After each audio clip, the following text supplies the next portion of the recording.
Hi, welcome to ANR tutorials. Andhra Pradesh సచివాలయం నుంచి మనకి 1,26,728 జాబ్లకి నోటిఫికేషన్స్ రిలీజ్ అయ్యాయి.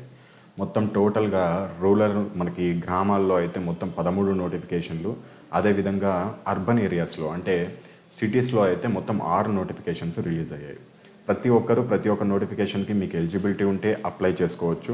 ఖచ్చితంగా ప్రతి ఒక్క దాన్ని మీకు ఎలిజిబిలిటీ ఉన్నదాన్ని సద్వినియోగం చేసుకోండి. ఇక్కడ మీకు డిస్ప్లే పైన కనిపిస్తున్నట్టు ఒక్కొక్క పోస్ట్కి మనకి ఒక్కొక్క కేటగిరీలో ఎన్నెన్ని పోస్టులు కూడా ఉన్నాయి ఇవ్వడం జరిగింది. పంచాయతీ సెక్రటరీ గ్రేడ్ 5కి వచ్చేసి 7,040 పోస్టులు, అదేవిధంగా వార్డ్ అడ్మినిస్ట్రేటివ్ సెక్రటరీ 3,307 పోస్టులు, వెల్ఫేర్ అండ్ ఎడ్యుకేషన్ అసిస్టెంట్ 11,158 పోస్టులు, అదేవిధంగా మహిళా police and women child welfare assistant దీనికి 14,944 పోస్టులు. అదేవిధంగా కొన్ని పోస్టులు ఓన్లీ ఫీమేల్స్కే మెన్షన్ చేయడం జరిగింది.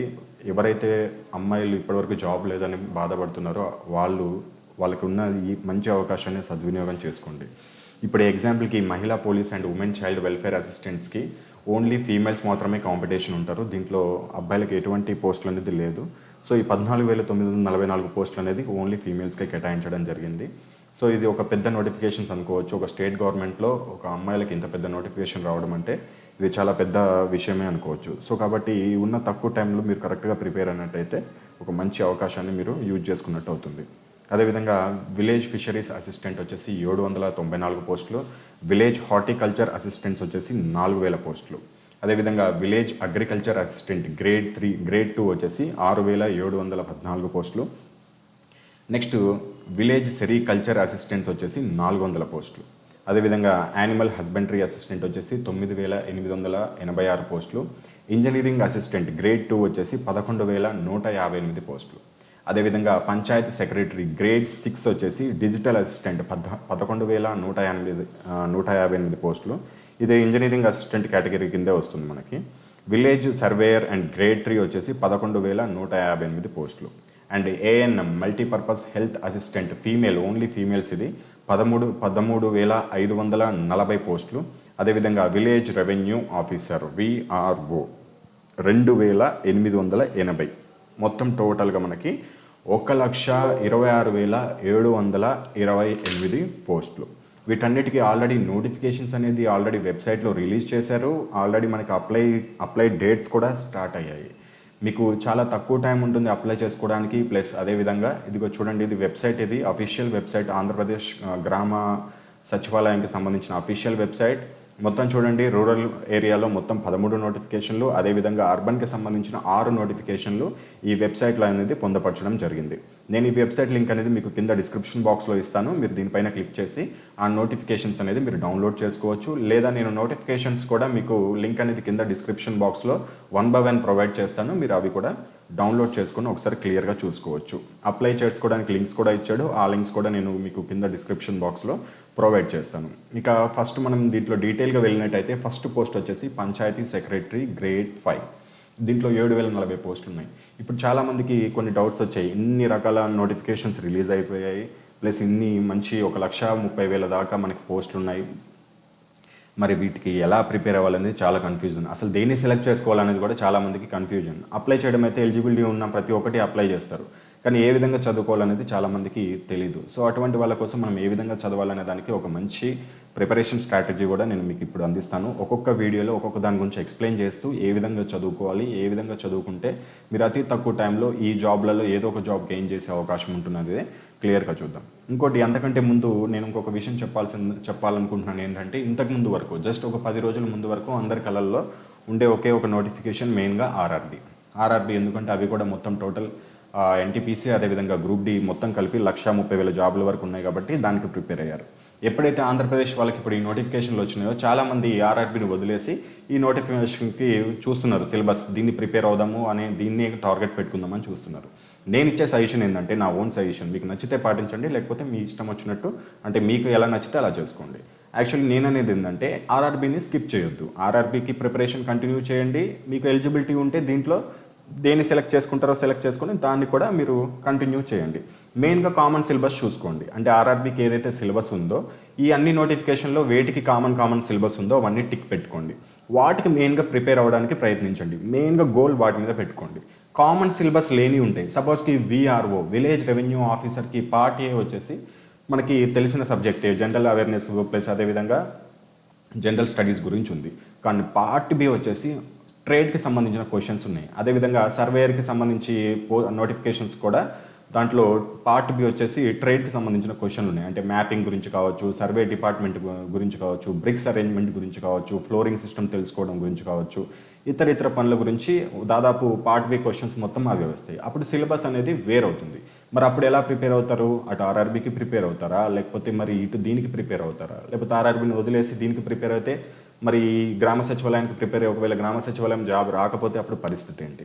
సో అందుకని దీనికి మంచి ఒక కరెక్ట్ ప్లానింగ్ ప్రకారం వెళ్ళండి. ఎవరైతే ఆంధ్రప్రదేశ్ పీపుల్ ఉన్నారో, తెలంగాణ పీపుల్ అయితే వాళ్ళకి ఇప్పుడు దీంట్లో ఎక్కువ అవకాశం లేదు. దీంట్లో మనకి తెలంగాణలో ఇప్పుడు ఉన్న నోటిఫికేషన్లు కూడా ఏం లేవు కాబట్టి ఆర్ఆర్బీ మీద ఫోకస్ చేయండి. ఆర్ఆర్బీ అయిపోయిన తర్వాత తెలంగాణ వాళ్ళకి తెలంగాణ కానిస్టేబుల్ పడే అవకాశం ఉంటుంది కాబట్టి తర్వాత ఆర్ఆర్బీ ప్రిపేర్ అయిన తర్వాత తెలంగాణ కానిస్టేబుల్కి ప్రిపేర్ అవ్వచ్చు. ఇప్పుడు మరి ఏపీ పీపుల్ ఏం చేయాలంటే ఒక టైం అనేది పెట్టుకోండి. మార్నింగ్ నుంచి ఈవినింగ్ 8 లేకపోతే ఈవినింగ్ 7 గంటల వరకు ఆర్ఆర్బీకి ప్రిపేర్ అవ్వండి. 7 గంటల నుంచి మిగతా టైం మొత్తం గ్రామ సచివాలయానికి ఎక్స్ట్రా సబ్జెక్ట్ ఏది ఉందో అది ప్రిపేర్ అవ్వండి. మెయిన్గా మీరు చేయాల్సిన పని ఏంటి? ఆర్ఆర్బీకి ప్రిపేర్ అయ్యే వాళ్ళు ఆర్ఆర్బీలో కామన్ సిలబస్ ఏదైతే మనకి అర్థమెటిక్, రీజనింగ్, అదేవిధంగా general science, current affairs, static GK ఉంటాయో ఇప్పుడు ఉన్న గ్రామ సచివాలయ నోటిఫికేషన్లో దేనికి కామన్ సిలబస్ ఉందో చూసుకోండి. నేనైతే మీకు అన్నిటికీ ఎక్స్ప్లెయిన్ చేస్తాను. ఇక్కడ ఉన్న మీకు కనిపిస్తున్న ప్రతి ఒక్క నోటిఫికేషన్ని నేను మీకు ఎక్స్ప్లెయిన్ చేస్తాను. పంచాయతీ సెక్రటరీ గ్రేడ్ 5 కాడి నుంచి లాస్ట్ మీకు విలేజ్ రెవెన్యూ ఆఫీసర్స్ మొత్తం ఇవి అటు 1 by 1 నేను క్లియర్గా ఒక్కొక్క వీడియోలో ఎక్స్ప్లెయిన్ చేసుకుంటూ వెళ్తాను. ఈ వీడియోలో పంచాయతీ సెక్రటరీ గ్రేడ్ 5 గురించి తెలుసుకుందాం. చూడండి, ఇది పంచాయతీ సెక్రటరీ గ్రేడ్ 5 నోటిఫికేషన్. ఈ నోటిఫికేషన్లో మనకి క్లియర్గా మెన్షన్ చేశాడు. ఏజ్ వచ్చేసి 18 సంవత్సరాల నుంచి 42 సంవత్సరాల మధ్యలో ఉండాలి. శాలరీ వచ్చేసి మనకి 15,030 బేసిక్ పే నుంచి స్టార్ట్ అయ్యి 46,060 రూపాయలకి బేసిక్ పే అనేది ఎండ్ అవుతుంది. మీరు జాబ్లో జాయిన్ అయిన తర్వాత ఒక 2 సంవత్సరాలు ప్రొబేషనరీ పీరియడ్లో ఉంటారు. అప్పుడు మీకు మంత్లీ 15,000 అనేది శాలరీగా మీకు అందుతుంది. ఆ తర్వాత మీరు రెగ్యులర్ అవుతారు. రెగ్యులర్ అయిన తర్వాత మీకు ఇతర అలవెన్స్లు కూడా అందించడం జరుగుతుంది. అదేవిధంగా మీకు ఇక్కడ వెబ్సైట్లో క్లియర్గా ఈ నోటిఫికేషన్లో క్లియర్గా మెన్షన్ చేశారు. చూడండి, ఎప్పటి నుంచి అప్లై చేసుకోవాలంటే 27వ తారీఖు 7వ నెల 2019 నుంచి 10వ తారీఖు 8వ నెల 2019 వరకు అప్లై చేసుకోవచ్చు. సో వీలైనంత తొందరగా అప్లై చేసుకోవడానికి ప్రయత్నించండి. లాస్ట్లో మీకు అప్లికేషన్ వెబ్సైట్ అనేది స్లో అయ్యే అవకాశం ఉంటుంది. ఆల్రెడీ ఇప్పుడు ఒక్కోసారి వెబ్సైట్ అనేది ఓపెన్ అవ్వట్లేదు, ఒక్కోసారి ఓపెన్ అవుతుంది. మ్యాక్సిమం ఇంట్లో సిస్టమ్ ఉన్న వాళ్ళు నైట్ టైంలో అప్లై చేసుకోవడానికి ప్రయత్నించండి, ఎందుకంటే సర్వర్ అనేది అప్పుడు ఫ్రీగా ఉంటుంది కాబట్టి. ఎగ్జామ్ వచ్చేసి సెప్టెంబర్ 1న మేము కండక్ట్ చేస్తామని ఇచ్చారు. అది కన్ఫర్మ్ అయితే లేదు. ఒకవేళ ఉంటుండొచ్చు, సెప్టెంబర్ 1 కూడా ఉంటుండొచ్చు. కాబట్టి మీకు అతి తక్కువ టైం ఉందనుకోవచ్చు. దాదాపు 40 డేస్ ఉంది. ఈ 40 డేస్కి ఒక మంచి ప్రణాళిక వేసుకుని ఒక సిస్టమేటిక్గా చదువుకోండి. ఓన్లీ ఈ గ్రామ సచివాలయంకి ప్రిపేర్ అయ్యే వాళ్ళైతే అన్నీ వదిలేసి ఈ గ్రామ సచివాలయం సిలబస్ మీదే కూర్చోండి. రెండింటికి ప్రిపేర్ అయ్యేవారు ఆర్ఆర్బీ కూడా మళ్ళీ ఇంకా ఇతర జాబులకి ప్లస్ ఈ గ్రామ సచివాలయంలో కూడా కొన్ని నోటిఫికేషన్లకి అప్లై చేసుకునే వాళ్ళు కామన్ సిలబస్ ఏది ఉందో సెలెక్ట్ చేసుకొని వాటికి ప్రిపేర్ అవ్వడం మంచిది. ఇక నెక్స్ట్ దీంట్లో ఇతర విషయాల గురించి తెలుసుకున్నట్టయితే ఒక్కొక్క ఎన్ని పోస్టులు ఇచ్చాడు, ఒక్కొక్క డిస్ట్రిక్ట్ ఎన్ని పోస్టులు ఉన్నాయి కూడా మనకి ఇచ్చాడు. శ్రీకాకుళం అనే దానికి ఎన్ని పోస్టులు ఉన్నాయని క్లియర్గా మెన్షన్ చేశాడు. మనకి నెంబర్ ఆఫ్ వేకెన్సీస్ అని 529, Vizianagaram 351, Visakhapatnam 404, east Godavari 742, west Godavari 596, Krishna district 705, Guntur 523, ప్రకాశం 499, నెల్లూరు 472, చిత్తూరు 670, అనంతపురం 571, అదేవిధంగా కర్నూలు 473, కడప 505. టోటల్గా 7,040 పోస్టులు అనేది ఇక్కడ మనకి మెన్షన్ చేయడం జరిగింది.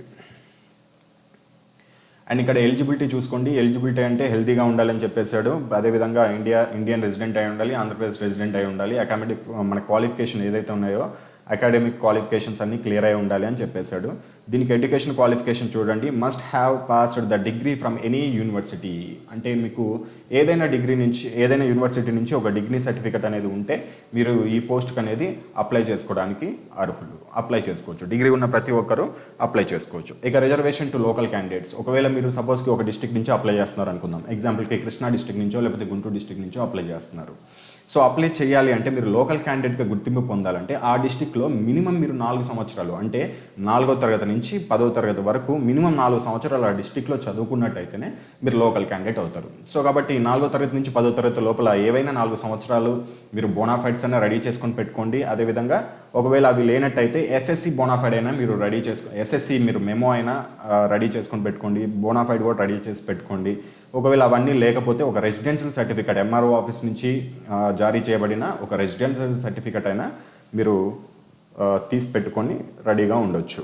సో మీరు 4 సంవత్సరాలు ఏ ఏరియా నుంచి అయితే మీరు చదివారో ఆ డిస్ట్రిక్ట్ నుంచి అప్లై చేసుకున్నట్టయితే మీరు లోకల్ క్యాండిడేట్ కింద వస్తారు. మీకు టోటల్ రిజర్వేషన్ కింద మీకు హారిజాంటల్ రిజర్వేషన్లో జాబ్ అనేది కేటాయించడం జరుగుతుంది. ఇంకా ఏజ్ రిలాక్సేషన్ వచ్చేసి ఎస్సీ ఎస్టీ బీసీలకు 5 సంవత్సరాల ఏజ్ రిలాక్సేషన్ అని ఉంటుంది. అండ్ ఫిజికలీ ఛాలెంజ్డ్ పర్సన్స్కి అయితే ఇంకా 10 years ఉంటుంది. యాక్చువల్ ఏజ్ ఎంత మనకి 42 years +5 అంటే ఓబీసీ వాళ్ళు ఎస్సీ ఎస్టీ వాళ్ళు మనకి 47 years వరకు అప్లై చేసుకోవచ్చు. ఫిజికలీ ఛాలెంజ్డ్ పర్సన్స్ అయితే 52 సంవత్సరాల వరకు కూడా ఈ నోటిఫికేషన్స్కి అప్లై చేసుకునే అవకాశం ఉంటుంది. ఇక ఫీ స్ట్రక్చర్ వచ్చేసి ₹200 మనకి అప్లికేషన్ ఫీజు అనేది ఉంటుంది. అదేవిధంగా ప్రాసెసింగ్ అంటే ఎగ్జామినేషన్ ఫీ అనేది ఇంకా ₹200 ఉంటుంది. ఎవరికి ఇది? ఓసీ వాళ్ళకి. అదేవిధంగా ఎస్సీ ఎస్టీ బీసీ అదేవిధంగా physically challenged persons ex service man only application fees 200 pay చేసుకుంటే సరిపోతుంది. ఎగ్జామినేషన్ ఫీజు అనేది పే చేయాల్సిన అవసరం అయితే దీంట్లో ఉండదు. ఇక మోడ్ ఆఫ్ పేమెంట్ ఏ విధంగా చేసుకోవాలి ప్లస్ ఏ విధంగా అప్లై చేసుకోవాలో నేను కింద ఒక లింక్ అనేది ఇస్తాను. ఆ లింక్ పైన క్లిక్ చేసి మీరు డైరెక్ట్గా అప్లై చేసుకోవచ్చు. ఇక నెక్స్ట్ ఇక్కడ బ్యాకప్ వేకెన్సీస్ పొజిషన్స్ అని కూడా కొన్ని మనకి సపరేట్గా మెన్షన్ చేశాడు. మనకి ఇక్కడ చూడండి, శ్రీకాకుళం, విజయనగరం ఓపెన్లో ఎన్ని ఉన్నాయి, లోకల్లో ఎన్ని ఉన్నాయి, షెడ్యూల్ ఏరియాలో ఎన్ని ఉన్నాయి, ఆ విధంగా ఒక్కొక్కటి చిన్నగా మనకి మెన్షన్ చేసి టోటల్గా ఎన్ని పోస్టులు ఉన్నాయి కూడా మనకు క్లియర్గా ప్రతి ఒక్క డిస్టిక్కి మెన్షన్ చేయడం జరిగింది. ఆ విధంగా టోటల్గా మనకి 7040 పోస్టుల గురించి ప్రతి ఒక్కటి లోకల్ క్యాండిడేట్కి ఎన్ని వర్తిస్తాయి, అదేవిధంగా ఒకవేళ ఆ డిస్టిక్లో ఓపెన్లో కొట్టుకోవాలంటే ఏ విధంగా ఓపెన్లో ఎన్ని పోస్టులు ఉన్నాయి, షెడ్యూల్ ఏరియాకి అయితే ఎన్ని పోస్టులు ఉన్నాయి కూడా మనకి క్లియర్గా మెన్షన్ చేయడం జరిగింది. And last and most important, panchayat secretary గురించి తెలుసుకోవాల్సింది సబ్జెక్ట్. ఎందుకంటే మనం అప్లై చేయడం వరకు ఒక చిన్న పని, ఇంటర్నెట్ షాప్కి వెళ్ళేసి ఒక ₹50 ఇస్తే అప్లై చేస్తారు, అది పెద్ద మ్యాటర్ కాదు. కానీ మెయిన్గా మనం ఏం చేయాలి, అప్లై చేసిన తర్వాత చదవాలి. చాలామంది అప్లై చేయడంతోనే జాబ్ వచ్చిందని ఫీల్ అవుతూ ఉంటారు. సో అలా కాకుండా దీనికి ఒక మంచి స్ట్రక్చర్ వేసుకొని, ఒక ప్లానింగ్ వేసుకొని, ఒక టైం టేబుల్ వేసుకొని మీరు ఒక 30 రోజుల్లో ఎలా సిలబస్ కంప్లీట్ చేయొచ్చో చూసి మీరు ప్రిపరేషన్ అనేది స్టార్ట్ చేయాలి. ఓకే, మనకి సిలబస్ చూడండి. ఇక్కడ మనకి పార్ట్ ఏ పార్ట్ బిగా ఆబ్జెక్టివ్ టైప్ ఎగ్జామినేషన్ ఉంటుంది. General studies and mental ability part ఏలో 75 క్వశ్చన్స్ అండ్ మీకు డ్యూరేషన్ కూడా 75 ఉంటుంది. Maximum marks 75. And next part B వచ్చేసి హిస్టరీ, ఎకానమీ, జాగ్రఫీ, పాలిటిక్స్. దీంట్లో 75 క్వశ్చన్స్ ఉంటాయి, 75 నిమిషాలు డ్యూరేషన్ ఉంటుంది, మ్యాక్సిమం మార్క్స్ కూడా 75. టోటల్ మార్క్స్ అన్ని 150 మార్క్స్. మీరు ఒక్కొక్క క్వశ్చన్కి రైట్ చేస్తే మీకు ఒక మార్క్ అనేది యాడ్ అవుతుంది. అదేవిధంగా wrong answer will carry negative mark అన్నాడు. మనకి ఈచ్ రాంగ్ ఆన్సర్ క్యారీ ఎంత మనకి 1/4 అంటే మనకి 0.25 నెగిటివ్ మార్కింగ్ అనేది ఉండే అవకాశం ఉంటుంది. మీకు ఆబ్జెక్టివ్ టైపే ఉంటుంది. ఓఎంఆర్ బేస్డ్ ఎగ్జామినేషన్ కండక్ట్ చేస్తారు. ఇక మనం డీటెయిల్గా పార్ట్ ఏలో జనరల్ స్టడీస్ అండ్ మెంటల్ ఎబిలిటీలో అంటే ఎటువంటి క్వశ్చన్స్ వస్తాయో మనం ఒకసారి చూసుకుందాం. మీకు ఇక్కడ ఆల్రెడీ సబ్ కేటగిరీలో సబ్జెక్ట్స్ కూడా ఇచ్చాడు. General mental ability and reasoning, క్వాంటిట్యూడ్, aptitude including data interpretation. మీరు మెయిన్గా డేటా ఇంటర్ప్రిటేషన్ మీద కాన్సెప్ట్ మీరు చేసుకున్నట్టయితే బాగుంటుంది, అంటే కాన్సన్ట్రేట్ చేస్తే బాగుంటుంది. ఎందుకంటే దాని మీద ఒక క్వశ్చన్ ఇచ్చేసి కింద 5 క్వశ్చన్లు ఇస్తాడు. అంటే ఒక పారాగ్రాఫ్ ఇచ్చేసి 5 క్వశ్చన్లు ఇవ్వడం జరుగుతుంది. ఇన్ టైంలో చేయాలి, అది ఎవరైనా చేస్తారు, చిన్నపిల్లలు కూడా చేస్తారు. కాబట్టి ఇన్ టైంలో చేయడం మీరు ప్రాక్టీస్ చేసినట్టయితే ఈ పార్ట్ ఏలో నుంచి అత్యధిక మార్కులు స్కోర్ చేసుకునే అవకాశం ఉంటుంది. అదేవిధంగా ప్యాసేజ్లు, తెలుగు ఇంగ్లీష్ ప్యాసేజ్లు, ఇంగ్లీష్ గురించి మీకు ఏదైతే గ్రామర్ గురించి మినిమం బేసిక్ గ్రామరే ఇస్తారు. అదేవిధంగా బేసిక్ కంప్యూటర్ నాలెడ్జ్ గురించి కొన్ని క్వశ్చన్లు అడగడం జరుగుతుంది. అదేవిధంగా current affairs and general science. ఇప్పుడు జనరల్ సైన్స్ అనేది ఇప్పుడు ఆర్ఆర్బీకి ప్రిపేర్ అయ్యే వాళ్ళకి చాలా ఈజీగా ఉంటుంది. ఇప్పుడు ఈ సబ్జెక్ట్ అనేది physics, chemistry, biology and science and technology కూడా చదువుకోవాల్సి ఉంటుంది. And environment protection and development గురించి కూడా కొన్ని క్వశ్చన్స్ మీకు అడిగే అవకాశం ఉంటుంది. ఇక నెక్స్ట్ పార్ట్ బి వచ్చేసి ఇంకా మొత్తం సోషల్ గురించి మొత్తం మీకు history of AP and history of India, Indian polity governance మొత్తం మీకు 73, 74 మనకి ఆర్టికల్స్లో ఏవైతే పాలసీలు ఉన్నాయో దాని గురించి కూడా అడిగే అవకాశం ఉంటుంది పాలిటీలో. అండ్ గవర్నెన్స్ అసలు మొత్తం ఏ విధంగా రాజ్యాంగం అనేది నడుస్తుంది దాని గురించి కూడా అడిగే అవకాశం ఉంటుంది.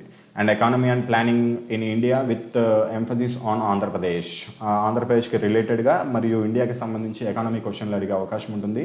And social justice and rights issues కూడా మీకు ఈ పార్ట్ బిలో వచ్చే అవకాశం ఉంటుంది. And physical geography of Indian sub continent and ఆంధ్రప్రదేశ్కు సంబంధించిన డిస్టిక్ల గురించి కావచ్చు, లేకపోతే రాష్ట్రాల గురించి కావచ్చు, నదుల గురించి కావచ్చు, లేకపోతే ఇతరితర ప్రాజెక్టుల గురించి కావచ్చు, ఆంధ్రప్రదేశ్ కావచ్చు, ఇండియా కావచ్చు, వీటి గురించి మనకి ఎక్కువ అడిగే అవకాశం ఉంటుంది. ఇవన్నీ స్టాండర్డ్ బిట్సే, మీరు మరీ డెప్త్గా వెళ్ళేసి ఇప్పుడు ఉన్న టైంలో మీరు 30 రోజుల్లో మొత్తం ఫినిష్ చేయాలని కూడా అత్యాశ అవుతుంది.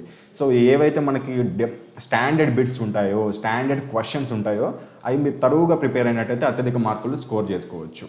అండ్ బైఫరికేషన్ ఆఫ్ ఆంధ్రప్రదేశ్ ఎలా విభజించబడింది, అదేవిధంగా social and economic, culture, political problems గురించి మీకు దీంట్లో ఇచ్చే అవకాశం ఉంటుంది. And key welfare and development schemes, Andhra Pradesh యొక్క మొత్తం స్కీమ్స్ ఏమేమి ఉన్నాయో కూడా మీరు జస్ట్ ఒక్క రోజులో మీరు ఒక నోట్స్ ప్రిపేర్ చేసుకుని ఆంధ్రప్రదేశ్ స్కీమ్స్ గురించి మీరు బ్రీఫ్గా మీరు మొత్తం టోటల్గా చదివేయచ్చు. అదేవిధంగా ఉమెన్ ఎంపవర్మెంట్ గురించి కూడా పార్ట్ బిలో క్వశ్చన్స్ అడిగే అవకాశం ఉంటుంది. ఏది ఏమైనా కానీ ఈ పంచాయతీ సెక్రటరీ మనం అదేవిధంగా గ్రామ సచివాలయం అన్ని నోటిఫికేషన్లలో కామన్ సిలబస్ తీసుకొని అటు ఆర్ఆర్బీకి దీనికి ప్రిపేర్ అవ్వడం మంచిది. ఎవరైతే ఓన్లీ గ్రామ సచివాలయానికి ప్రిపేర్ అవుతున్నారో దీంట్లో ఉన్న ప్రతి ఒక్క నోటిఫికేషన్ తరువుగా మీరు చూసి సిలబస్ అన్ని రాసుకొని వీఆర్ఓ కూడా ప్రిపేర్ అవ్వచ్చు. నేను వీఆర్ఓని వదిలేయమంటలేదు. వీఆర్ఓలో పార్ట్ బి వచ్చేసి మనకి కొద్దిగా ట్రేడ్ సబ్జెక్ట్ ఉంది కాబట్టి అది ఇంకా అందరికీ ఫ్రెష్గా మీరు స్టార్ట్ చేస్తారు. సో దానికి సంబంధించిన మెటీరియల్ అనేది మీరు గ్యాదర్ చేసుకొని చదువుకున్నట్టయితే ఒక టైం అనేది ఒక్కొక్క దానికి ఇంత సమయం అనేది యూజ్ చేసుకున్నట్టయితే మీరు 30 రోజుల్లో ప్రతి ఒక్క సబ్జెక్ట్ పైన ఒక అవగాహనతో ఎగ్జామినేషన్కి మీరు పర్ఫెక్ట్ అయ్యి వెళ్ళొచ్చు. ఇక నెక్స్ట్ వీడియోలో మనం దేని గురించి తెలుసుకుందాం. ఈ నోటిఫికేషన్లో అయితే మనం పంచాయతీ సెక్రటరీ గ్రేడ్ 4 గురించి తెలుసుకుందాం. నెక్స్ట్ నోటిఫికేషన్లో వార్డ్ అడ్మినిస్ట్రేటివ్ సెక్రటరీ గురించి తెలుసుకుందాం. ఇవన్నీ కంప్లీట్ చేసిన తర్వాత అసలు ఒక స్ట్రాటజీ ఏ విధంగా ఫాలో అవ్వాలో కూడా మనం క్లియర్గా ఈ సచివాలయం జాబ్ల గురించి తెలుసుకుందాం. All the best. జై హింద్.